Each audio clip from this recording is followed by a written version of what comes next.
Calvan Starling here. So I've had no luck getting these stories published. So I'm going to read one of them. See how it goes over here on YouTube. And if this does well, maybe I'll make a habit of it. So this is the story of a soldier who has found himself trapped in space. It felt like I'd been floating alone in space for hours. I couldn't see the stars anymore, and had considered opening my helmet and letting exposure to space end me. My visor steamed and re-steamed from my breath, and I closed my eyes. Immediately, my mind wandered to the day leading up to being shoved out of the airlock of the space colony Lambda. I was a ranking officer, assigned to assess goods which came into the colony to ensure nothing diseased or illegal came into contact with the populace. I loved my job and took pride in my work. I finished for the day and clocked out, greeting my relief. "Evening, Clyde," he responded. "Evening, John," and made my way to the train. The ride was uneventful, and I got off the train and walked to my home, where I was greeted by my wife, Anne. "How was your day, honey?" she asked, embracing me. "It was okay. Stopped some drug smugglers in their tracks." She smiled at me. "Exciting." So she ushered me in, and we had dinner. Chicken and potatoes, with key lime pie for dessert. We ate our fill and went to bed. We slept 4 hours when my phone rang. "John, Clyde is dead, and the pirates have overtaken the depot. Get down here." So I kissed my wife, grabbed my gear, donned it, and made my way back to the depot by way of the train. When I arrived, the place was already under siege. I went to my CO, who provided me with a set of power armor and a heavy assault laser. After putting on the power armor and closing the helmet around my head, it instantly repressurized. It instantly pressurized. I'm having trouble reading my own handwriting. And I marched forward, joining the rest of the force in an hours-long battle. The pirates were crafty, and I stumbled into an airlock. They hit a button, and the door slammed shut behind me. Quickly, the airlock depressurized, and the front door opened, sucking me out into space. If not for the life support system, I'd have quickly perished. I opened my eyes and immediately felt my stomach growl. While I was in no danger of asphyxiation, starvation, however, was a real possibility. I thought about my wife, pregnant with our first child, the leftover chicken in the fridge, and finally my mind broke, or maybe I finally fell into a much-needed sleep. I floated endlessly for what felt like days. Earth continually got smaller. I wasn't sure how long I'd floated, but then static began playing out of a speaker. "I think we found him," a familiar voice rang out, and out of the darkness a ship came into sight, with the insignia of Lambda. I was saved. "Corporal Davis, do you copy?" I struggled and weakly stated, "I copy, Sarge," then lost consciousness. I awoke in the infirmary of the ship with an IV in my arm. "Corporal John Davis," Sarge said in a relieved tone, "your fighting days are behind you. Consider yourself honorably discharged." "But Sarge, with Anne pregnant," I was cut off. "You fought valiantly, but that week you spent floating in space has rendered you too weak to serve." He paused. "You'll be granted a pension for the rest of your life," he said as my worries began to melt away.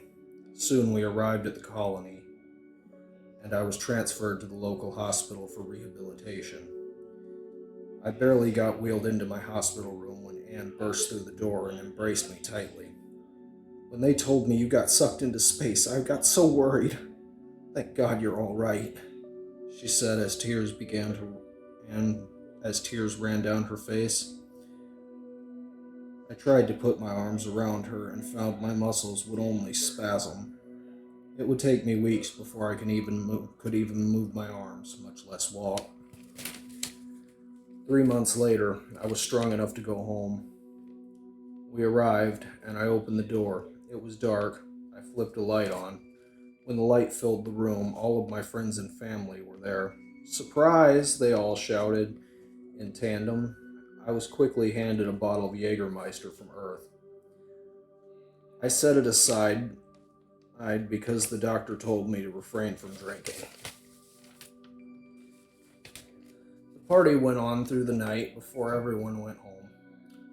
It was just me and Anne, now showing significantly. We went to bed and fell asleep quickly. More time would pass, and we were back at the hospital. I was strong enough now that I could be there for her. Like she was for me. Finally, her water broke, and before long, she pushed out a baby girl, and holding on to her little foot, to all of our surprises, was another baby. As another head crowned, this baby was a boy. I named them Alexis and Tyler. It was 3 days at the hospital, as customary, and we went home with our children. We arrived to find our home ransacked. I immediately called Sarge, and as he arrived as fast as he could with an investigation team, I I read that wrong. I immediately called Sarge, and he arrived as fast as he could with an investigation team. After an hour, they found a note. Davis is a dead man for killing our comrades and stopping our drug runners. The pirates had found us. We grabbed photos and computers from the house and boarded the first ship to Earth. I'd survived space. I wasn't about to let a bunch of crazed space pirates hurt my family. Then we arrived on Earth. We disembarked from the ship at Kennedy Space Complex in Florida. We met with a pair of federal agents and discussed witness protection. We agreed to it and changed our names to Simon, Sarah, Kiara, and Maxwell. Surname Cadens. The next 3 years passed in what seemed like a flash. I'd become a journalist and traveled the world with my family. Space pirates didn't spend much time on Earth, but they, anyway, never saw my face, though that would soon change as I ran afoul with them through a piece I wrote on piracy as a whole, the world's third oldest profession. They kidnapped my family and held them hostage for one ransom, my life, and they'd be released. I contact Interpol as well as the Space Force, and soon it was like old times. I was surrounded by old friends. They assured me my family would be safe, and they began to raid the compound. They handed me a tablet. I could see through Sarge's visor as the raid began. There was utter carnage, slaughter even as they mowed the pirates down with superior technology. They barely managed to put up a fight, and soon my family was returned to me. However, I felt a bullet hit my abs and tear through my intestine and out the other side. I fell forward and was caught by my terrified wife. Sarge cut down the gunman as I looked up at my darling Anne. Tears ran down her face as I began to bleed out.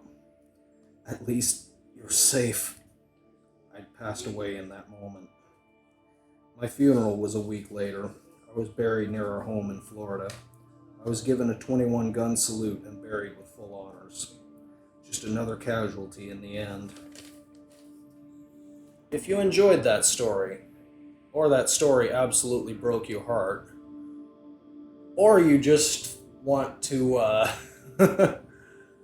criticize me because I kept messing up, like, share, subscribe, and leave a comment down below. I'd love to hear what you think. Thanks for watching!